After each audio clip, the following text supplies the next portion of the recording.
Gavin, how much of an impact would a move like this have on Israel? Well, Irish exports to Israel amounts to about €520 million a year, but there is a lot more trade coming in the opposite direction. UN estimates for 2023 suggest that Ireland imported almost $4 billion worth of products and services from Israel that year, the lion's share of that being in the electronics and software sphere. So that might be the sector that might be most affected were there to be a change in Ireland's trading relationship with Israel. Yesterday, the Minister for Foreign Affairs and Defence, Micheál Martin, announced that he had instructed the Defence Forces to no longer issue contracts to Israeli companies for the purchase of military equipment. That is something that Ireland is a major consumer of and something which Israel is a major exporter of. But today, Simon Harris going one step further, saying that he had asked the Attorney General for fresh advice on whether it is possible to disrupt the remainder of Irish trade with Israel in light of ICJ rulings this summer about the illegality of Israeli occupation of Palestine.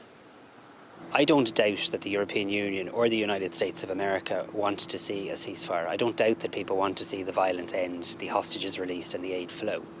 But we also have to be self-critical here. Despite the EU wanting that and the US wanting it, to date we have been utterly ineffective in terms of bringing it about.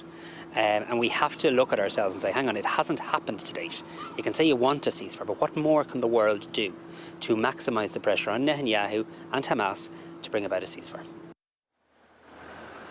So Simon Harris illustrating this as one way in which Ireland could possibly leverage pressure on Israel to change its current course of action in Gaza. It ought to be said that on the face of it, there doesn't appear to be very much scope for Ireland to depart from its existing position. It has been the position of Irish governments for at least 5 years now that trade with Israel is a matter which is controlled centrally by the European Union, that member states do not have the right to depart from central EU policy when it comes to trading matters. Simon Harris this morning acknowledged to Virgin Media News that may still remain the case, but nonetheless, in light of the ICJ's rulings this summer about the illegality of Israeli conduct, he at least wanted to get fresh advice as to whether that remains the case or whether the underlying principles may have changed. He also says that he believes at European level there is a moving sentiment now towards a consensus where everything to try and end Israeli occupation of Gaza and the occupation and the military campaign in Gaza must be pursued at all costs. He says there might yet be more momentum on that front this autumn when it comes to adjusting Europe's current trading relationship with Israel.